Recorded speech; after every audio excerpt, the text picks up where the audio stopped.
redundante. Y eso es un autoplagio. ¿Ok? Ese tipo de autoplagio es algo frecuente, es algo común que a veces sucede por desconocimiento.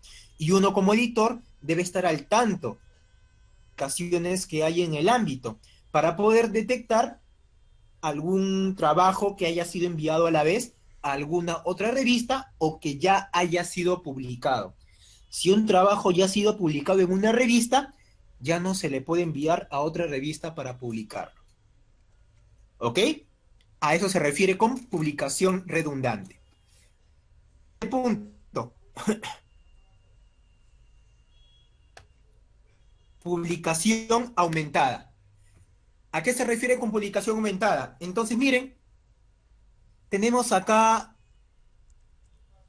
¿listo? Este artículo que se ha enviado a la revista CIMEL, partes, introducción, materiales y métodos, resultados y discusión. ¿Listo? Como cualquier artículo original de investigación. ¿Qué sucede? ¿Qué sucede con este otro artículo? Lo que ha pasado en los resultados. Los resultados del artículo original han sido como que renovados en el artículo nuevo. ¿Eso qué quiere decir? De que seguramente el investigador ha reanalizado la base de datos ya analizada anteriormente y lo que ha hecho es publicar el mismo artículo con algunos datos que no le puso en el artículo inicial. Eso se llama publicación aumentada. Es la misma metodología, posiblemente sea la misma introducción, es la misma base de datos y lo que ha hecho es reanalizar su trabajo y simular que es otro trabajo nuevo. Eso no está permitido, eso no es ético, eso es una publicación aumentada. Si uno hace un trabajo de investigación y uno obtiene una base de datos de ese trabajo de investigación, pues uno explota una sola vez esa base de datos en los objetivos que uno se haya planteado. Y ya no hace una republicación de lo mismo, con el simple hecho de sacar más publicaciones. A eso se le llama ventada. ¿Ok? Pasemos al siguiente punto. Y este de acá sí es interesante, miren. Publicación salame. ¿A qué se refiere publicación salame? Miren. Miren el artículo original que se ha enviado a Simel. Ok, ese es mi artículo inicial. ¿Y qué sucede? En una siguiente, esta es mi primera publicación, imagínense. En una segunda publicación, ¿qué es lo que se ha hecho? Se ha partido parte de este trabajo y se lo ha publicado como un trabajo diferente. Y en una tercera publicación, partido un trabajo inicial y se ha hecho como otra publicación. O sea, de un trabajo que es uno solo, se los ha partido con el fin de sacar más publicaciones. Eso no es ético, a eso se le llama plagio. ¿Y a qué se refiere reciclaje de texto? Plagio. Ya, yo voy a publicar a la revista CIMEL, paso un tiempo y quiero publicar un trabajo que amplíe mi trabajo inicial. Investigaciones, he hecho nueva recolección. ¿Y qué es lo que hacen algunos? Bueno, yo ya hice mi marco teórico, mi introducción, investigación. Para ya no darme la chamba de hacer más introducción, pues lo copio igualito en el otro trabajo de investigación. Mis métodos, cambio mi método de trabajo, porque es otro trabajo. Ok, será otro trabajo, pero estás haciendo un reciclaje textual de otros trabajos de investigación. Y eso se le llama reciclaje de texto. Entonces, los tipos de autoplagio, según la bibliografía que se encuentra señalada aquí en la parte de abajo, son publicación redundante, publicación salame y reciclaje de texto. ¿Ok? Y autoplagio es parte de los tipos de plagio que, tal como se presentan en la diapositiva, son 5 los que uno tiene que tener en consideración. Uno como alumno, uno como postulante para publicar su trabajo, y es algo que también todo editor debe de tener en consideración. tienen que tratar de detectar, puedan haber en los artículos que le lleguen a la revista. ¿Cómo lo detecto? ¿Cómo hago para detectar plagio que puedan haber en los diferentes artículos que llegan a la revista CIMEL? Hay diferentes tipos de software. No soy experto en el manejo de estos software, pero les doy el dato para que puedan explorar más a profundidad los software que se encuentran disponibles en la web. Aquí tenemos los software.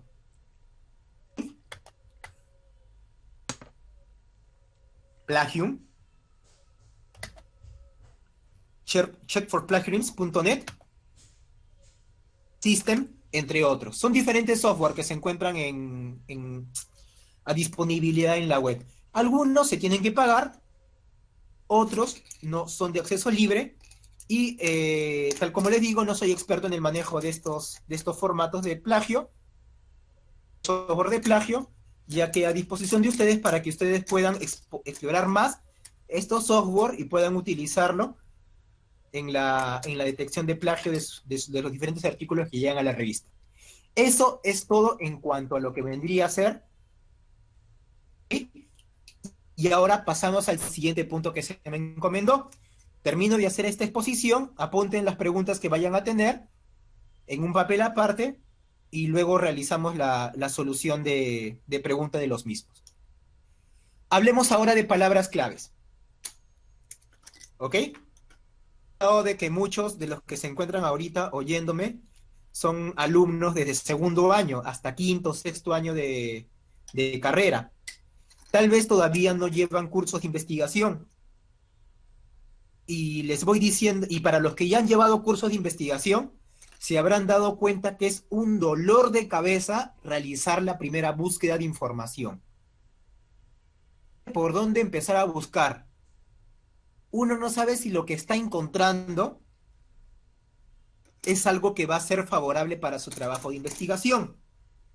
¿Cómo puede sistematizar? Uno cómo puede ordenarse en esa búsqueda bibliográfica. Lo que tiene que hacer es utilizar claves o keywords. Entonces, no por gusto las revistas al final de tu abstract, de tu resumen, te solicita palabras claves, porque mediante esas palabras claves se esperan que se encuentren trabajos similares a tu trabajo. Entonces, a continuación yo les voy a dar un esquema. Este esquema no se encuentra en los libros, etcétera. Es un esquema que se puede decir que ha pasado de generación en generación. De búsqueda me la enseñaron a mí cuando era alumno. ¿Listo? Ahora yo lo comparto con ustedes para que ustedes también puedan aprender y ya depende de cada uno mejorar el sistema de búsqueda de información que se encuentra disponible en la web. ¿Listo? Entonces, ¿qué fue lo que me enseñaron a mí? Todo empieza con investigación, ¿no? A ver, ya está.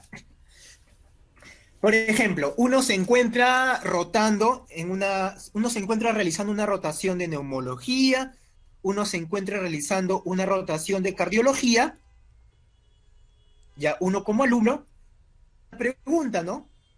¿Por qué los médicos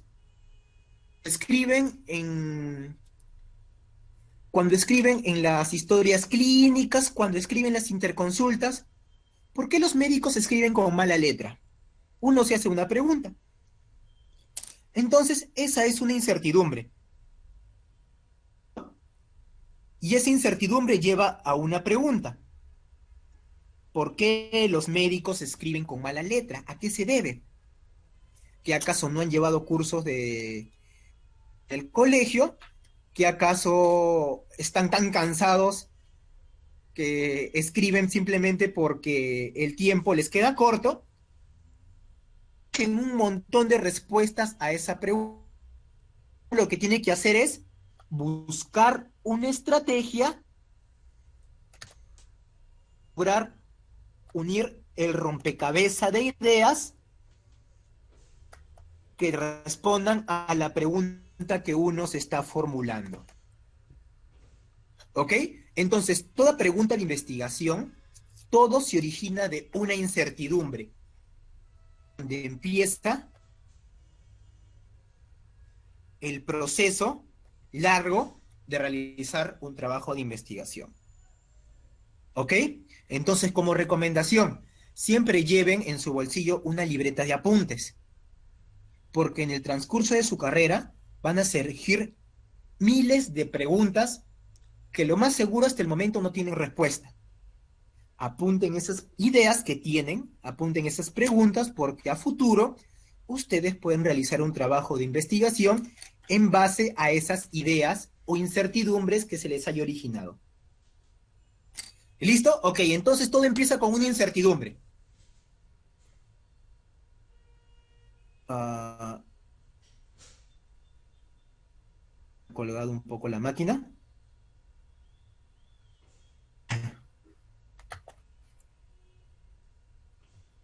Ya está. Entonces todo empieza con una incertidumbre. ¿Y cuáles son esos lugares, escenarios, en donde puede originarse esa incertidumbre? Lo que ven acá en la parte del centro, para los que ya se encuentran rotando en los hospitales, cuenta que esto de acá prácticamente es toda la historia clínica del paciente, ¿no? Que se encuentra en el paciente, de por qué se causa la enfermedad, las manifestaciones clínicas que tiene el paciente, su diagnóstico diferencial, todos exploratorios, o tratamiento, prevención, automejoría, pronóstico, etcétera. Den- Dentro de toda esa práctica diaria que se origina con el paciente, surgen preguntas. Surgen preguntas que ustedes van a utilizar para realizar su proyecto de investigación. Entonces, les vuelvo a recordar, siempre lleven ustedes a la mano antes, porque las preguntas de investigación surgen para o mejorar intervenciones ya existentes, lograr solucionar lagunas del conocimiento, algo que no se conoce. Hoy en día está muy discutido la docencia médica. ¿Cuántos de nosotros hemos ido temprano a una clase, 8 o 7 de la mañana, nos hemos levantado temprano y nos hemos dado con la sorpresa de que el docente que se encuentra al frente lee toda la diapositiva? A todos nos ha pasado. Y uno como alumno le da cólera y dice, ¿para qué me he levantado tan temprano si esta clase la iba a leer el docente? Para tal caso me lo hubiera entregado a mi correo y lo hubiera leído yo en la comodidad de mi hogar. Que a todos nos ha pasado.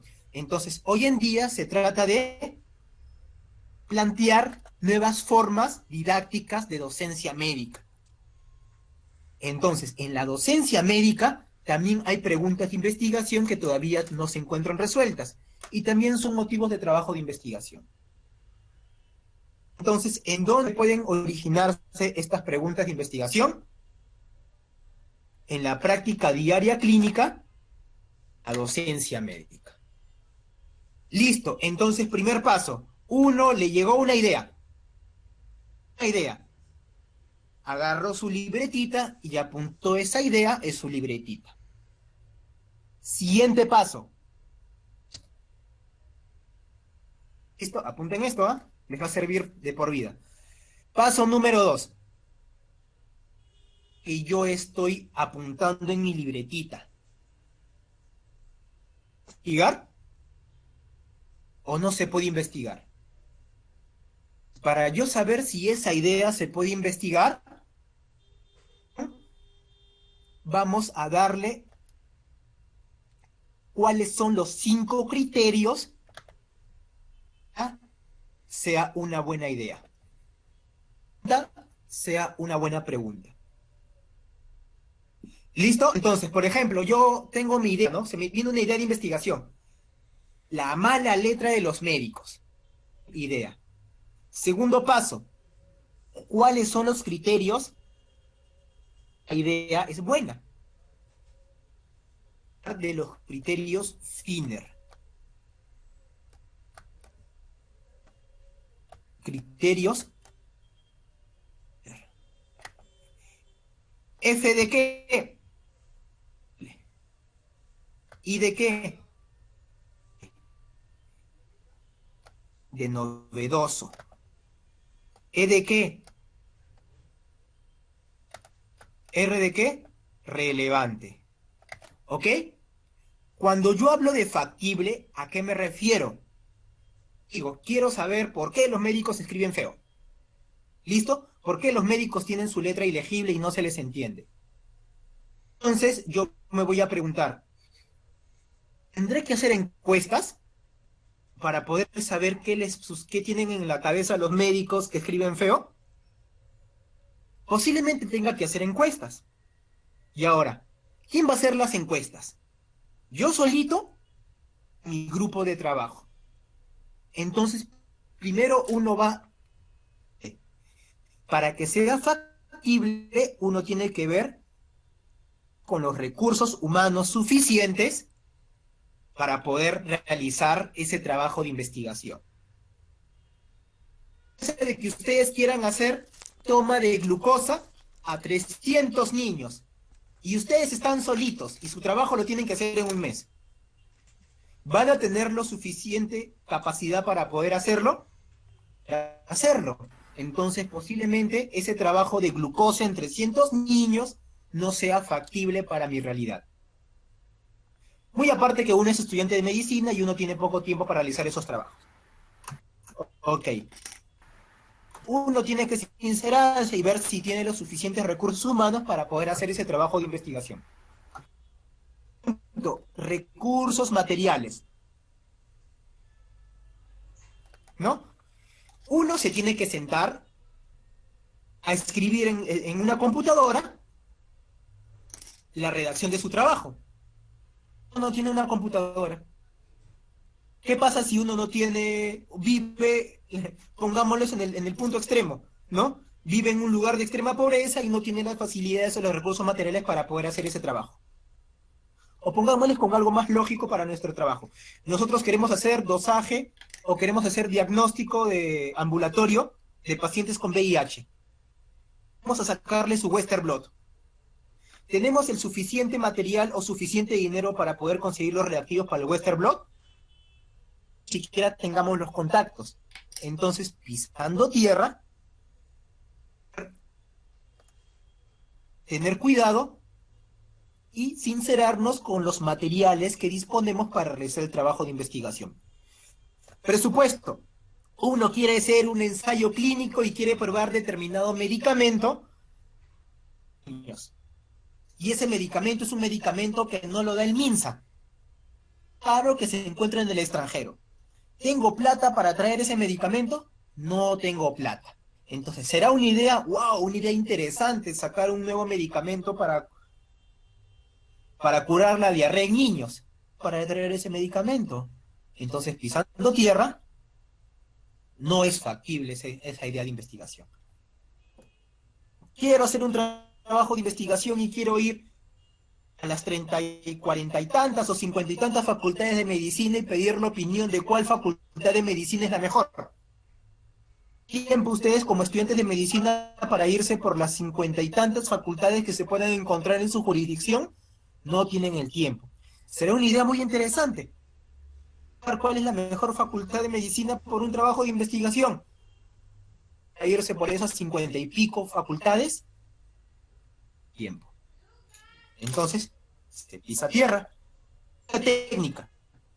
Me encuentro en primer año de medicina. El descubrimiento y la cura del VIH. En investigación para realizar ese trabajo, no lo tengo. Ciencia técnica. Entonces, todo va poco a poco. Todo va escalonado. Experiencia técnica para ustedes son sus médicos asesores, sus compañeros de la sociedad científica que se encuentren más años trabajando por la sociedad científica.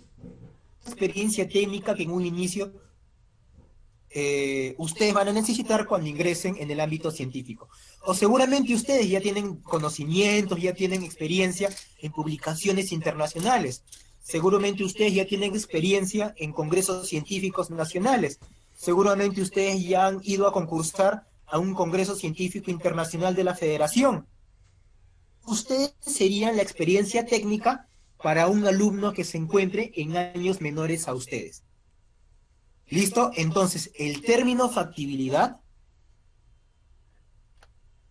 esos 5 puntos que les digo. Cantidad de personas que me puedan apoyar, material para hacer mi trabajo, tengo plata, tengo tiempo, tengo experiencia, 5 puntos, entonces mi trabajo es factible para ser realizado. Han cumplido con el primer de los 5 criterios para ver si mi idea es, siguiente punto, es que sea interesante, ¿no? Entonces, obviamente, tiene que ser interesante para ustedes, ¿no? Miren, yo actualmente trabajo en el Instituto Nacional de Salud del Niño, a mí me gustan los temas pediátricos, entonces, bueno, o sea, hacer trabajo de investigación en pediatría para mí es interesante. Hacer trabajo de investigación en personal adulto mayor para mí no es interesante. Entonces, investigación tiene que ser interesante para mí. Investigación o la idea de investigación tiene que ser interesante para ustedes, porque si no va a suceder de que en el transcurso de la elaboración de su trabajo, y uno cuando se aburre empieza a dejar lo que ha iniciado. Para hacer o para poder concluir ese trabajo tiene que ser interesante para ustedes. Novedoso, original. A veces es bien difícil encontrar algo que sea novedoso, ¿no? Uy, de interés social, de interés relevante, ¿no? Hay que tratar de encontrar eso novedoso en tu trabajo de investigación.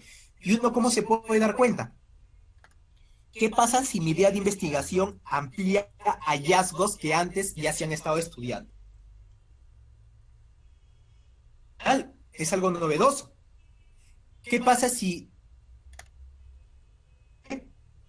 de que el tratamiento de tuberculosis es un tratamiento que dura varios meses? 4, 5, 6, 7 meses, 8 a más. Entonces, realizan una investigación en que se rechaza el tratamiento. El tratamiento está equivocado. El tratamiento dura 4 meses. 8 o 6 meses es mucho para el paciente.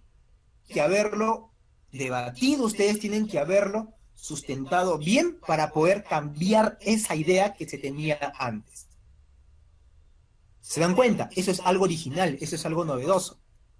Eso solamente lo van a poder encontrar, verse, aprendan este número.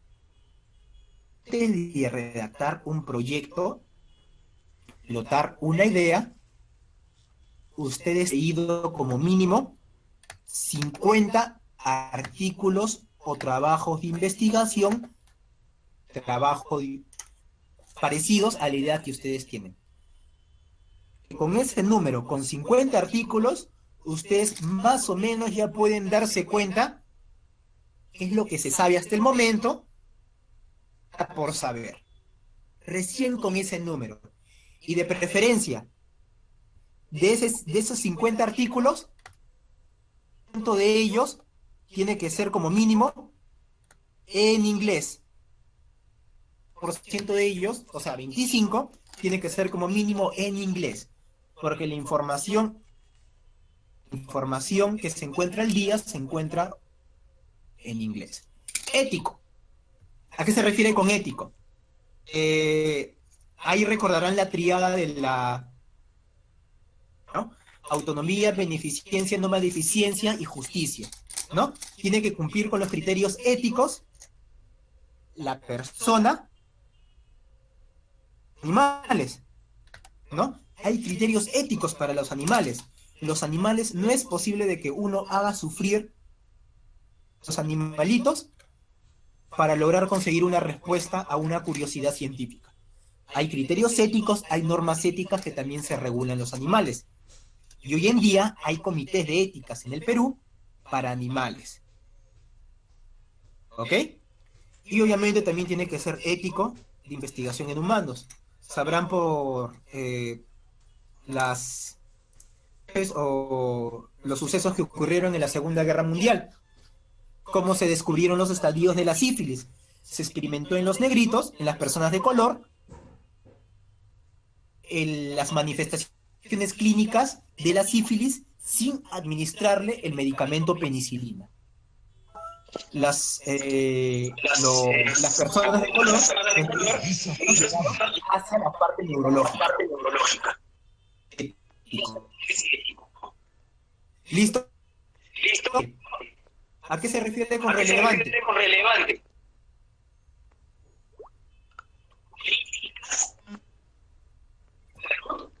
Y líneas de investigación. Vamos a hablar acá de las líneas de investigación un poco. Cada país, en cada región se encuentran líneas de investigación nacional. Trabajar de que la idea de investigación de ustedes vaya de acuerdo a las líneas de investigación nacionales. Trabajando en el Instituto del Niño, aparte de encajar mi idea de investigación con las líneas nacionales, encajar con las líneas de investigación del lugar donde ustedes se encuentren realizando. De esa forma, la idea será relevante. Entonces se habrán dado cuenta que todo esto es recién el segundo paso. El paso ha sido la idea de investigación. Y el segundo paso es ver la investigación que tengo es una buena, y para que sea una buena idea, tiene que cumplir con los 5 criterios: interesante, novedoso y relevante. ¿Ok? Listo. ¿Y a qué va todo esto? Estamos en el segundo paso, ¿ah? ¿Y a qué va todo esto? Palabras claves para la búsqueda. Les presento el tercer paso para realizar una correcta búsqueda. Pico. ¿Qué quiere decir pico? ¿Ves?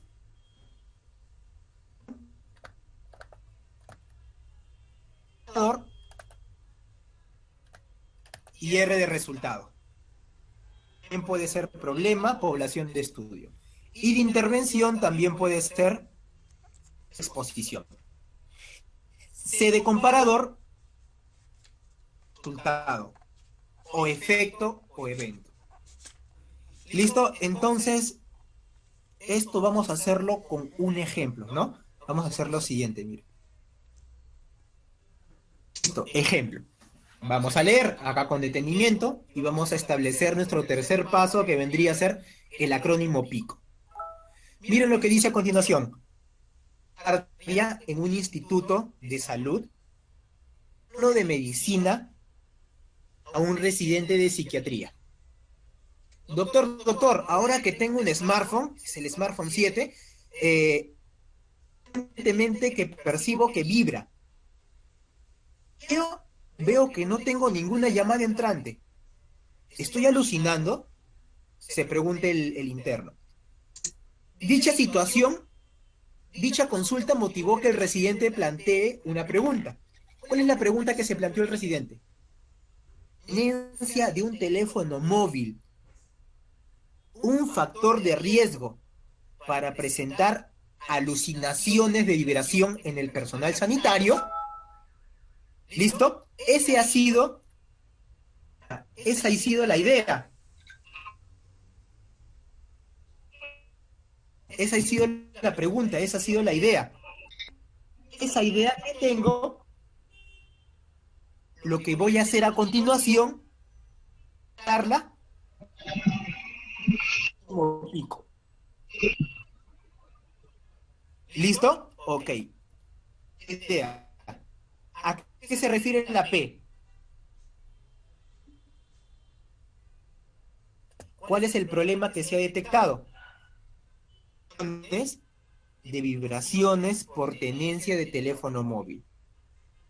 La población blanco en la cual el residente quiere estudiar va a ser personal de salud.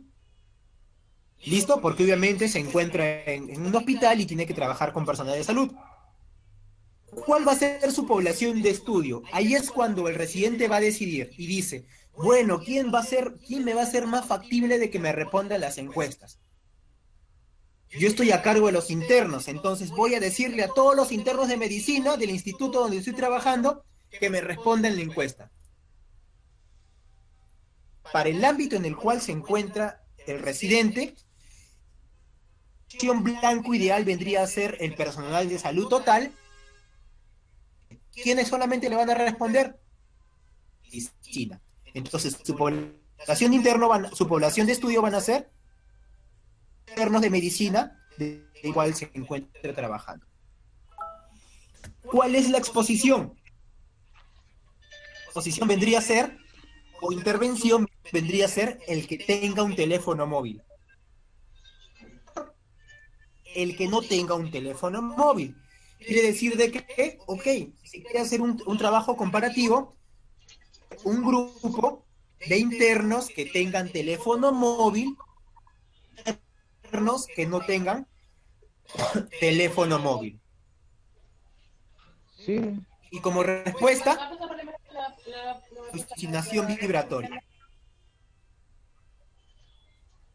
Entonces, miren, a continuar formar las palabras claves que uno va a decidir.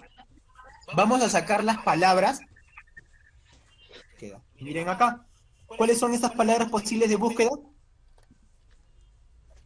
Alucinaciones vibratorias. Personal de salud. Y esas palabras en español las vamos a traducir al inglés. Va a ser la búsqueda que ustedes van a realizar.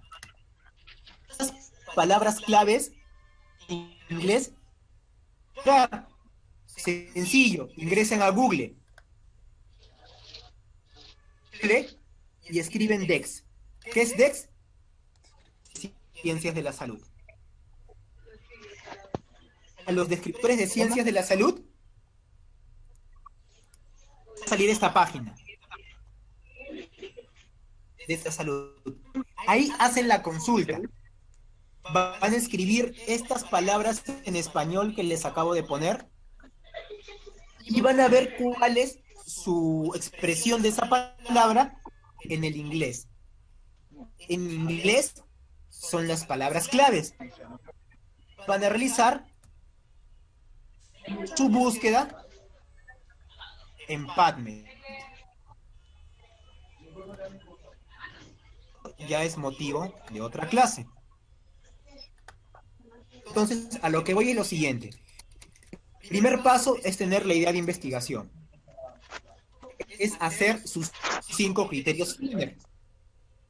Eso es adecuar su idea de investigación al acrónimo PICO. Y el cuarto paso es encontrar las palabras en inglés que se encuentran en el DEX para utilizarlas como estrategia. ¿Ok? Esta parte de aquí, acá tienen otro ejemplo. Entretenimiento. Ahorita ya puedan tener respecto a lo que a la exposición que acabo de realizar. Yo la presentación lo voy a dejar con el link, puedan ustedes descargarla y puedan ustedes estudiarla. Que tengan, bueno, ya lo pueden hacer. Muchas gracias por haberme escuchado.